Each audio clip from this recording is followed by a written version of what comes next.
Hello guys and welcome, it is that SW2 dude here today bringing you some more Splatoon 3 early gameplay. Now moving into the Shoal specific test range, which is a little smaller in comparison to the multiplayer test range that we saw in the Splatoon 3 Direct. So during this period I decided to record a little bit, just showing some of the weapons in action. I had to be very quick though because I already had 6 minutes. I don't unfortunately get to use every single weapon, but I'll show you guys everything that I got to use during that period. Firstly, of course, you saw the SPLATANA wiper. Basically me just kind of hitting the dummies over and over again. You can of course see the damage values that are outputting from this weapon too, as a way to understand how much damage you can do. Moving on to the Elite 4K, since we've seen this weapon in Splatoon 2, it's not quite like the one in Splatoon 1, it's the exact same as it is in Splatoon 2 with the exact same range that it might have. Felt nice to still be able to use the held charge mechanic and still being able to hit things from afar. Also threw out the wave breaker because this weapon does have that, and just wanted to see what it could do against the dummies while I was waiting in the test range.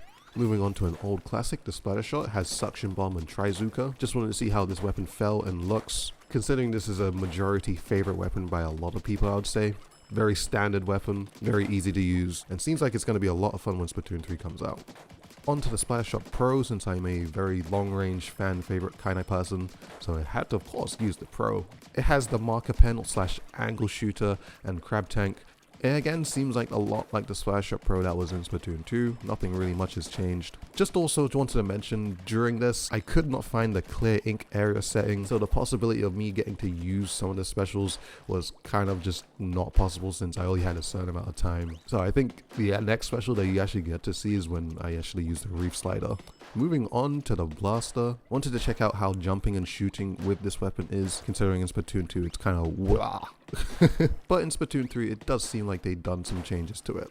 The weapon comes with Auto Bomb and Big Bubbler. Moving on to the rollers, since a lot of people have used this thing, just wanted to show it off to you guys. It's basically the same roller, nothing really much changed here. Wanted to try out the Nzap. The first thing I noticed when using the Nzap is that the sound of the weapon itself is a little different.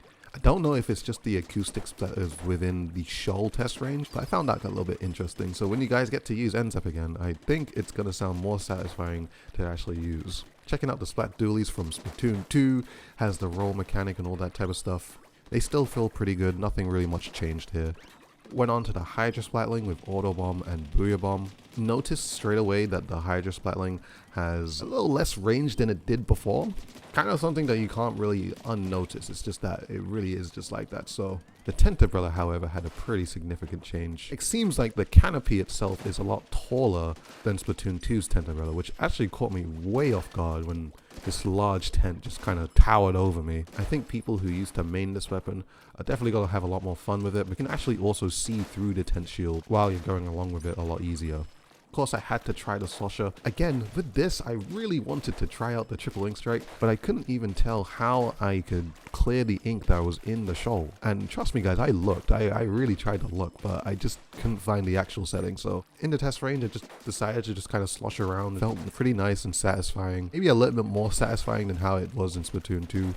But that is of course just my opinion. Moving on to the Tri-Stringer just to see how it works. We'll have a video after this one basically showing the Tri-Stringer in action. It is a story mode kind of video, but it gives you a really good look at how the Tri-Stringer actually operates. So make sure to tune in for that in a few hours. Alright, moving on to Old Faithful, the 52 gal with Wool. Just wanted to see how monstrous this one would also be. Still feels pretty good. Not too sure how it's going to feel in actual battle because I didn't actually get to use it.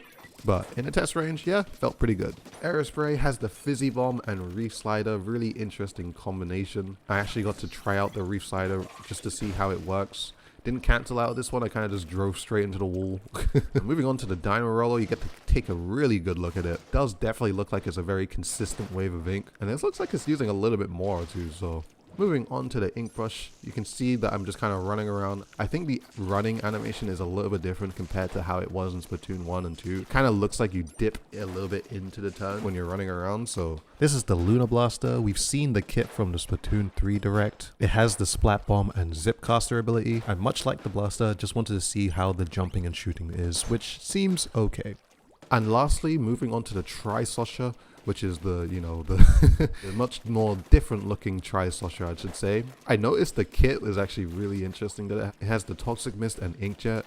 Really interesting combination there. This is just me kind of sloshing away just to see how it works within the Shoal Test range. What you're also seeing too at the end of the screen, which I thought was really cool about this, is that of course when you're in a private battle, you can be in the test range and basically have the host pretty much set up everything before you even get into a battle, and then when you're ready, all you gotta do is hold A. So that is pretty much it from this video. Hope you guys enjoyed it. You guys got a little bit of insight to how some of these weapons looked and worked and all that type of jazz. So if you did, please make sure to go ahead and subscribe to the channel if you haven't already, as I will be covering more early Splatoon 3 footage. And of course, when Splatoon 3 eventually does come out, I'll be able to show you guys a bunch of that and give you guys a lot more information, and of course a more in-depth look to all of these things, since I can't right now. Thank you so much guys for watching this video. Follow me on Twitter and Twitch, both in the description below. We be streaming all the time.